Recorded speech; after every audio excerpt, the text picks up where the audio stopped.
नमस्कार विद्यार्थी मित्रांनो. आज आपण बँकिंगची मूलतत्वे आणि कार्यपद्धती या विषयाअंतर्गत प्रकरण क्रमांक 3 मधील एकल बँकिंग म्हणजेच युनिट बँकिंग या मुद्द्याचा आपण अभ्यास करणार आहोत. विद्यार्थी मित्र, एकल बँक म्हणजे काय? तर ज्या बँकेची मुख्यालय हीच शाखा असते आणि शाखा हेच मुख्यालय असते, त्या बँकिंग प्रणालीला एकल बँक असे म्हणतात. मग ह्या एकल बँकेची अपवादात्मक एखादी शाखा असू शकते. प्राध्यापक सेयर्स यांनी असं म्हटलेलं आहे की एकल बँकेचा कारभार हा एकाच कार्यालयापुरता मर्यादित केलेला असतो. त्याचप्रमाणे प्राध्यापक केंट यांनी असं म्हटलेलं आहे की एकल बँक प्रणाली अंतर्गत प्रत्येक स्थानिक बँक एक स्वतंत्र कंपनीच्या रूपात स्थापन झालेली असते. तिची स्वतंत्र नोंदणी केलेली असते. प्रत्येक एकल बँकेचे भांडवल, संचालक मंडळ, अध्यक्ष, भागधारक स्वतंत्र आणि वेगवेगळे असतात. दुसऱ्या एकल बँकेशी त्यांचा संबंध नसतो. या बँकेचे कार्यक्षेत्र विशिष्ट भागापुरतेच मर्यादित असते. दुसऱ्या एकल बँकेशी त्यांचा संबंध येत नाही. या बँकेचे कार्यक्षेत्र विशिष्ट भागापुरते मर्यादित असते. त्यांचा इतर दुसऱ्या एकल बँकेशी त्यांचा काही एक संबंध येत नसतो. मग हा एकल बँक स्थापनेमागील जो काही उद्देश आहे, जो काही हेतू आहे, तो म्हणजे स्थानिक भागात कार्य करून लाभ मिळवणे व त्या भागाचा विकास करणे, हा एकल बँकेचा उद्देश आपल्याला सांगता येतो. मग अशा प्रकारच्या एकल बँकेची वैशिष्ट्ये त्या ठिकाणी आपल्याला अभ्यासायची आहेत. ती म्हणजे पहिलं वैशिष्ट्य म्हणजे ठेवी स्वीकारणे आणि कर्ज देणे. हे जे व्यवहार आहेत हे एकाच बँक मुख्यालयामार्फत त्या ठिकाणी केले जात असतात.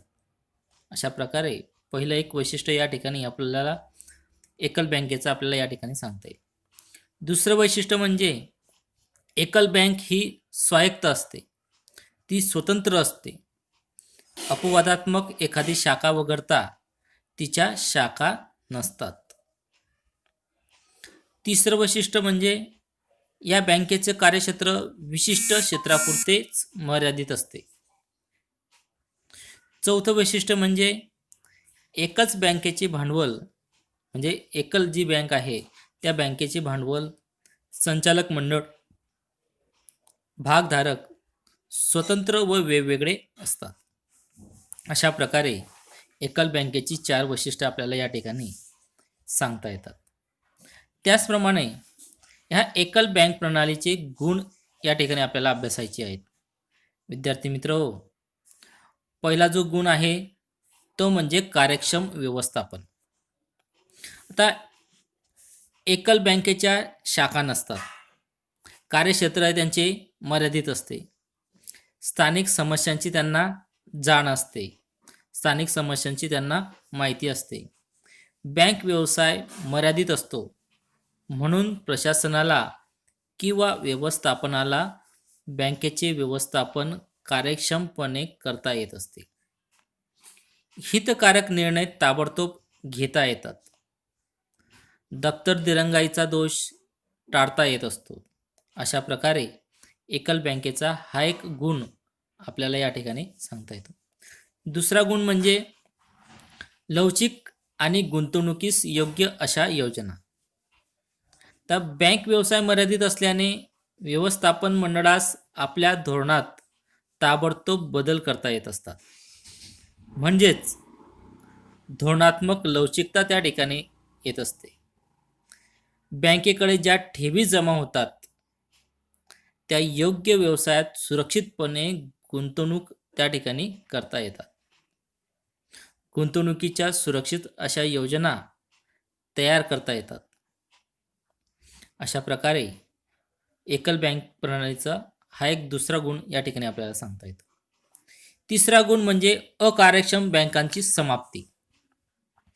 आता शाखा बँक प्रणालीत एखादी शाखा तोट्यात चालत असेल तर त्याची भरपाई इतर शाखांकडून त्या ठिकाणी करून घेतली जाते. यातून शाखांची अकार्यक्षमता त्या ठिकाणी वाढत असते.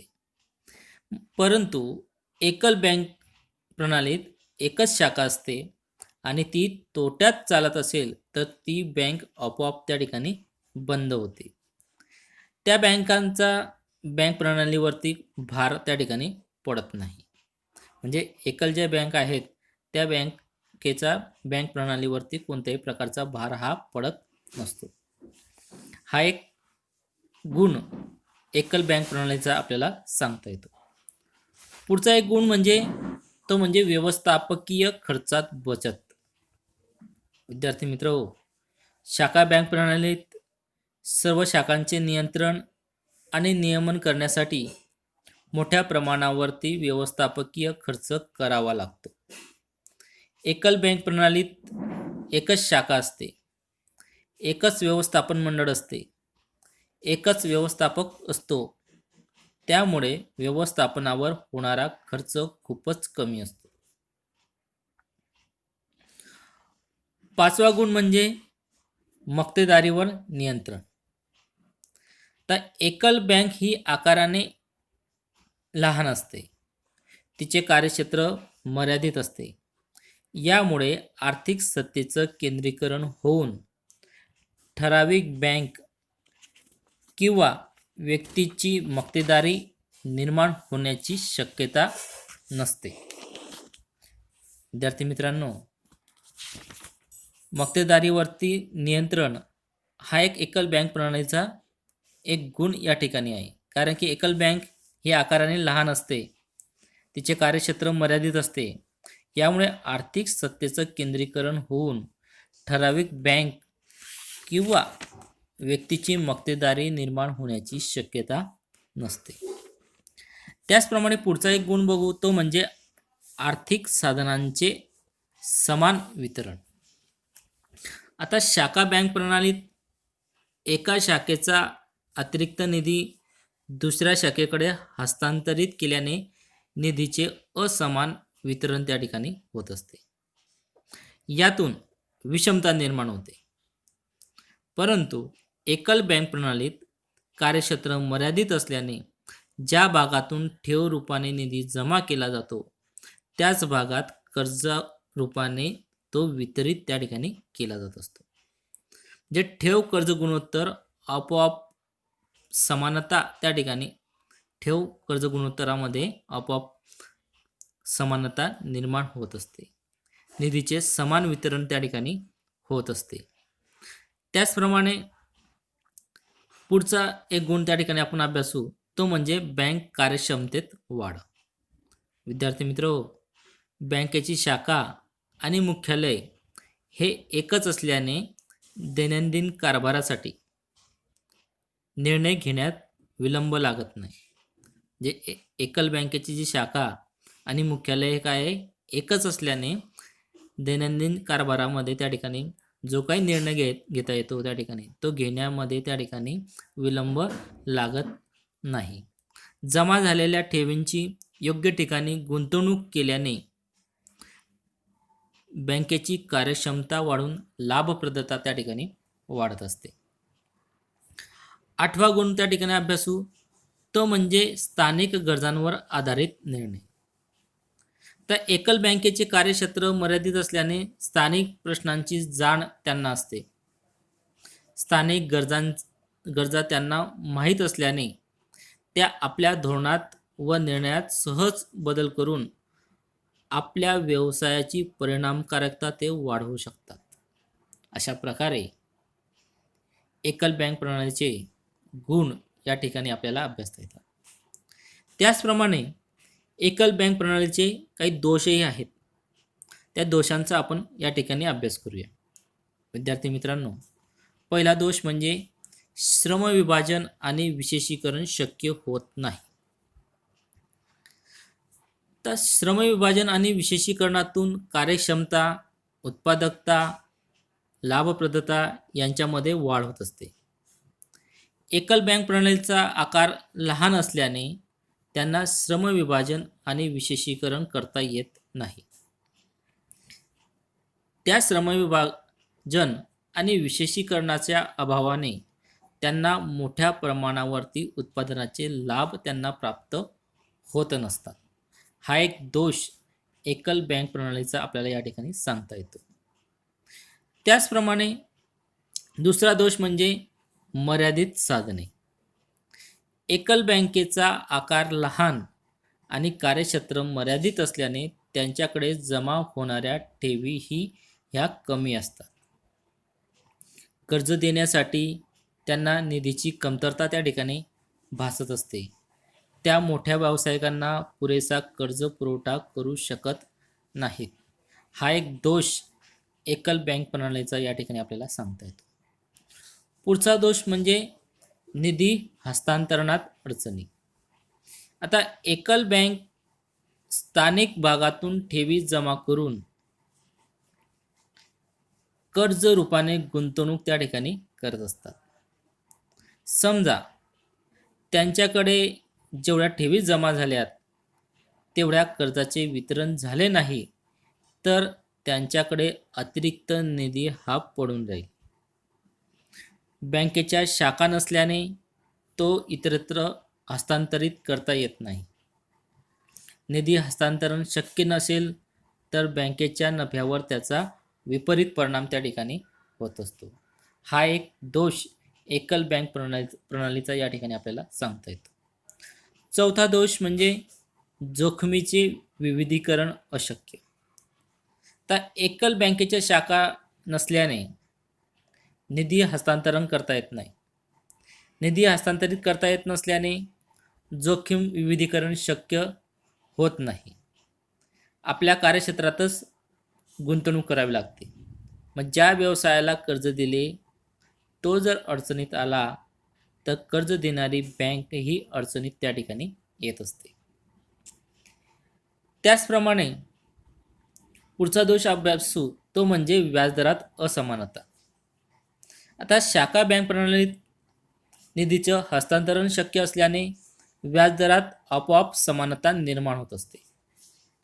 एकल बँक प्रणालीत प्रत्येक बँक स्वतंत्र असते. तिचे धोरणे वेगवेगळे असतात. एकाच भागात वेगवेगळ्या बँक असतात. प्रत्येकाचे व्याजदर हे वेगवेगळे असतात. हा एक दोष एकल बँक प्रणालीचा आपल्याला या ठिकाणी सांगता येतो. आणखी एक दोष त्या ठिकाणी अभ्यासू तो म्हणजे बँकिंग सुविधांच्या विस्तारात अडचणी. आता एकल बँक तेथे स्थापन होतात जेथे व्यावसायिक संधी जास्त असतात.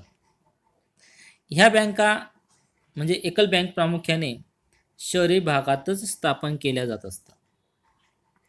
मागास भागात, ग्रामीण भागात ह्या बँका स्थापन होत नसल्याने देशात बँकिंग सुविधांच्या विस्तारामध्ये अडचणी येत असतात. हा एक दोष एकल बँक प्रणालीचा या ठिकाणी आपल्याला सांगता येतो. पुढचा एक दोष त्या ठिकाणी आपण अभ्यासू तो म्हणजे सरकारी नियंत्रणात अडचणी. विद्यार्थी मित्र, देशात शाखा बँक प्रणाली असेल तर सावकार एक अध्यादेश काढून त्याचं सहज त्या ठिकाणी नियंत्रण करू शकते. परंतु एकल बँक प्रणालीचं नियंत्रण करणे हे कठीण असते. कारण त्यांचा आकार हा लहान असतो. कार्यक्षेत्र देखील काय असते, मर्यादित असते. त्यांच्यात विविधता असते. वेगवेगळे संचालक मंडळ असते. म्हणून सरकारी नियंत्रणात त्या ठिकाणी अडचणी या येत असतात. अशा प्रकारे शाखा बँक प्रमाणेच एकल बँक प्रणालीचे काही गुण आणि दोष त्या ठिकाणी आपल्याला पाहायला मिळतात. धन्यवाद.